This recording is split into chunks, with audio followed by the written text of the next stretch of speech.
বারবার ডাক্তার শফিকুর রহমানের বিষয়টা তো নিয়ে আসছে।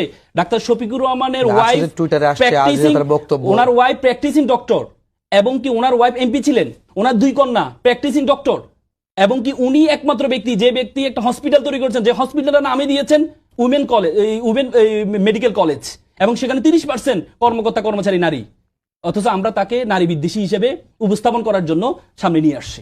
It's very alarming, it's very alarming for our upcoming politics. দেখেন এটা খেলাটা কিভাবে হচ্ছে দেখেন, ছাত্র সংসদ ইলেকশনে যখন 51% আপা বললেন 51% আমাদের নারী ভোটার আছে, ছাত্র সংসদ ইলেকশনে গুলা নারীরা ভূমিধস ভোট দিয়েছে শিবিরকে। যখন চারদিক থেকে একজন অ্যাক্ট্রেস সে বলতেছে যে আমরা চাই জামাত ক্ষমতা আসুক, বলে যে আপনি ক্ষমতা আসলে তো আপনি পোশাক করতে পারবেন না, উনি আমি চাই ক্ষমতা আসুক, এসে আমাকে একটু শাসন করুক।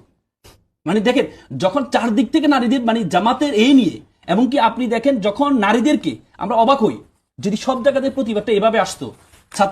ছাত্রদল কালকে নারী একজন ব্যবসায়ীকে হত্যা করেছে, কিন্তু ভালোভাবে আমরা কোনো প্রতিবাদ দেখি নাই। যে বিএনপি নেতা একবার বলেছেন তিনি ছায়া ছিঁড়ে ফেলবেন, না শব্দটা ব্যবহার করা যায় না, কিন্তু আমরা কোনো প্রতিবাদ দেখি নাই। কান ছিঁড়ে ফেলে জাগাত করে। নোয়াখালী একটা ভিডিও ভাইরাল হয়েছে, একটা জামাতের একজন মহিলা ভোট চাইতে যাচ্ছেন, তাকে বলেছে এই মহিলা আবার কিসের রাজনীতি, স্বামীর খেদমত কর, এভাবে করে ওনাকে এভাবে হেনস্থ করা হয়েছে, কিন্তু আমরা প্রতিবাদ দেখিনি। বলে কৃষ্ণ করলে লীলা খেলা, সীতা করলে দোষ, মানে ব্যাপারটা হয়ে যায় এমন।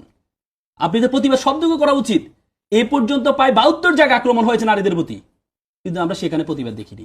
প্রথম কথা হচ্ছে জামাতের প্রতি নারীরা জামাতের অধিকারের বিষয়ে যখন সব জায়গায় হচ্ছে এই একটা ইস্যু তৈরি করার জন্য এটা করেছে, এই ইস্যু তৈরি করার জন্য করেছে, নির্বাচনের আগে ইস্যু তৈরি করার জন্য করেছে। এখানে বেনিফিশিয়ারি সাফারার বুঝতে হবে, কমন সেন্স অ্যাপ্লাই করলে ক্লিয়ার কারা এইটার এর মধ্যে কি বলে মিছিলের ঘোষণা দিয়ে দিলেন, কারা মানে সময় না হতে হতে বিভিন্ন আন্দোলনে নেমে গেলেন। এটা বোঝা যাচ্ছে এটা পরিকল্পিত